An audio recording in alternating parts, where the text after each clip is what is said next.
शाहाबाद की धरती अब बाहरी उम्मीदवार को जब पार्लियामेंट में एक्सेप्ट नहीं किया तो विधानसभा में एक्सेप्ट करने का सवाल कोई राजपूत समाज तो कोई फायदाशीलों का मतलब नहीं, इनको अपना फायदा से मतलब है। आज शाहाबाद ये डरते हैं, सबसे समृद्ध जिला था, सबसे संपन्न जिला था और आज के डेट में सबसे पिछड़ा जिला हो गया। और तेजस्वी जी का एक चीज़ बयान जो है जो आ रहा है वो हम लोग देख रहे हैं कि पढ़ाई लिखाई दवाई बेरोजगारी की जो बात उठा रहा है, मुद्दा उठा रहा है, वो कोई दल नहीं उठा रहा है। और पूरी विश्वास है कि Tejashwi ji A to Z लेके चलेंगे और समाज को मान सम्मान में कोई कमी नहीं रखें।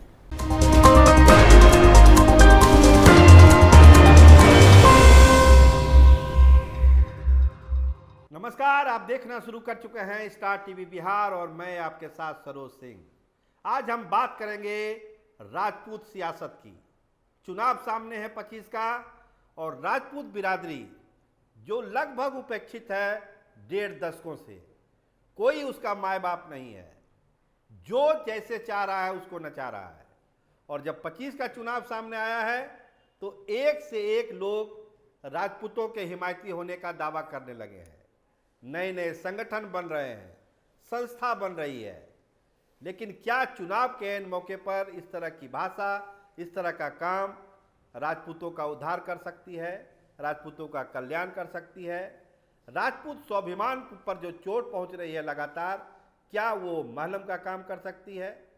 आज हमारे साथ जो मेहमान हैं, जो आप देख रहे हैं, राजपूत स्वाभिमान के लिए इन्होंने लंबी लड़ाई लड़ी लगभग 2 दशकों से। कुंवर सेना के अध्यक्ष हैं और समाज के लिए जो उन्होंने काम किया है और कुंवर सिंह को जो है अंतर्राष्ट्रीय स्तर पर जो स्थापित करने का काम किया है और राजपूतों के स्वाभिमान को जहां भी ठेस लगती है वहां पर लड़ाई लड़ने का काम किया है। उस शख्स का नाम है सुरेंद्र सिंह, जो हमारे साथ हैं। आपका बहुत बहुत स्वागत है। धन्यवाद। क्या लगता है, इस चुनाव के मौके पर बहुत सारे नेता आ गए हैं। हम अभी बयान देख रहे थे राजकुमार बाबू का, वो भी कुछ संगठन बना रहे हैं। अचानक उनको राजपूतों की याद आ गई, रूढ़ी को अचानक याद आ जाती है राजपूतों की। क्या है ये सब? क्या समाज का कल्याण इससे होने वाला है क्या? ये सब रिटायर्ड पर्सन हैं और रिटायरमेंट के बाद और समाज से जब कुर्सी से हट जाते हैं तो अपनी जाति याद पड़ती है। कुर्सी पर रहते हैं तो याद नहीं आता है, याद नहीं आती है। और अब 70 से 75 उम्र होने जा रहा है, अब इनको याद पड़ा है कि राजपूत मंच मनाया जाए और उसका बात करते हैं। पूरे ये अपने समय में 10 बरस भारत सरकार के मंत्री भी रहे, इतना दिन से IAS भी रहे। राजकुमार सिंह की बात आप कर रहे हैं। लेकिन कोई भी काम इनको देखिएगा तो पूरे शाहाबाद अंचल में या भोजपुर में आरा पार्लियामेंट में 0/0 है, कोई मतलब नहीं है। और जो भी बिहार के बाबू साहब बनते हैं अपने आप को, वो राजनीतिक फायदा लेने के लिए आरा में आ जाते हैं। तो उनको राजनीतिक फायदा मिले, चूँकि राजनीति के हिसाब से शाहाबाद का जो ज़मीन है वो राजपूतों के लिए बहुत उपजाऊ है। जिसको भी नेता बनना पड़ता है तो मराठी धरती पर आ जाता है। क्या है, वो राजकुमार सिंह हो, रूढ़ी हो, आनंद मोहन हो, सब लोग वहीं चले सबका वही हाल है। आप देखे होने कि आनंद मोहन जी भी जब आए तो आरा के धरती से ही उबरा मिला, खाद पानी मिला। लेकिन सब लोग आए, धोखा दिए चले गए। भरुनाथ भाई आए, वो भी राजपूत का सम्मेलन छापरा में नहीं करने आते, आया करने आए आरा में, फिर चले गए। फिर अब इधर रूढ़ी जी दौड़ रहे हैं, उनको भी आधे दिखाई पड़ रहा है। राजकुमार बाबू भी सहरसा से वहाँ पर लड़ने के लिए नहीं मिले रहे, घर में मुखिया भी बने नहीं बने थे अपने पंचायत में, आरा आ गए हैं। जनता इन सब लोगों को पहचान रही है, वो जनता ही पहचान रही है।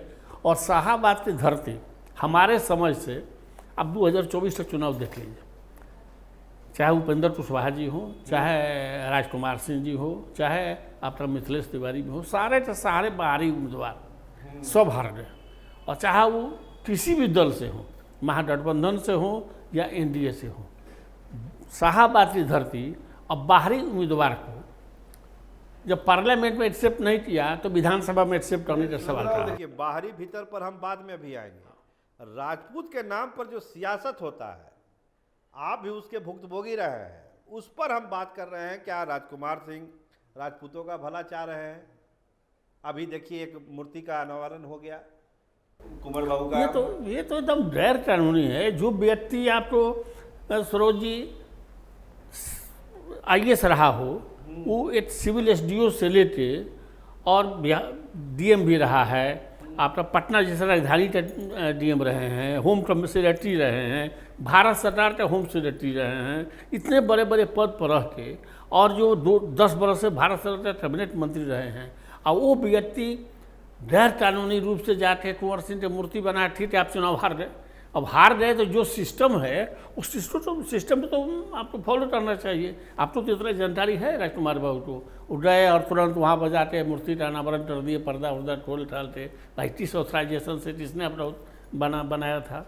तो अब यहीं पर बिहटा एयरपोर्ट है जी। आपका सारे लोग कुंवर सेना हम लोग मान कर रहे हैं कि वीर बात्रा बाबू कुंवर सिंह के नाम पर इसका नामकरण हो। अच्छा, ये जो बेटा वाला बन रहा है, बेटा वाला जो बन रहा है जी, वहाँ पर विष्णुपुरा कहीं हजारों एकड़ जमीन दिया है जी। सब बाबू सब लोग। तो आपकी मांग क्या है बेटा एयरपोर्ट को लेकर? बेटा एयरपोर्ट का नाम बाबू वीर बात्रा कुंवर सिंह के नाम पर रखा जाना चाहिए, क्योंकि भारत का पहला स्वतंत्रता सेनानी बाबू कुंवर सिंह थे, जी।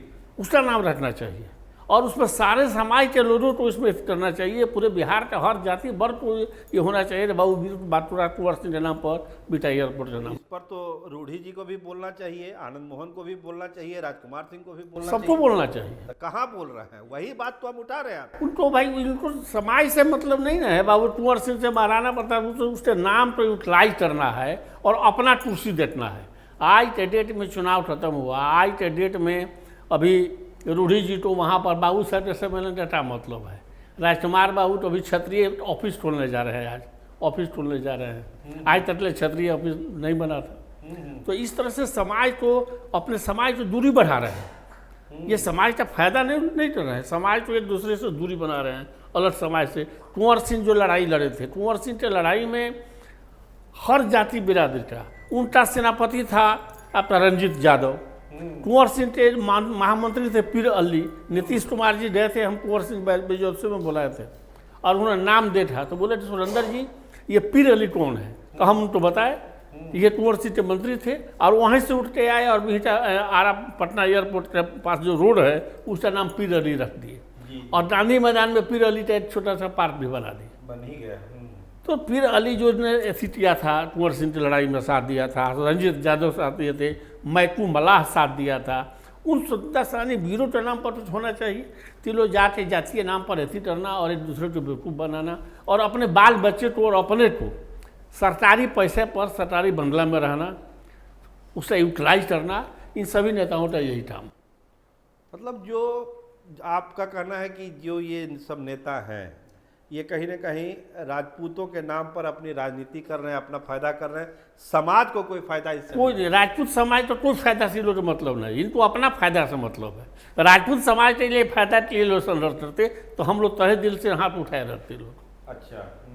लेकिन राजपूत समाज से लोग कोई लेना देना नहीं है, सब अपनी अपनी सियासत, सब अपने अपने सियासत के प्रति है। अब जो एक बात हो रही थी, बाहरी बनाम लोकल की बात हो रही थी, चुनाव सामने है, 25 का चुनाव सामने है, आप भी लगे हुए हैं, बढ़िया से लगे हुए हैं, और भी लोग लगे हुए हैं।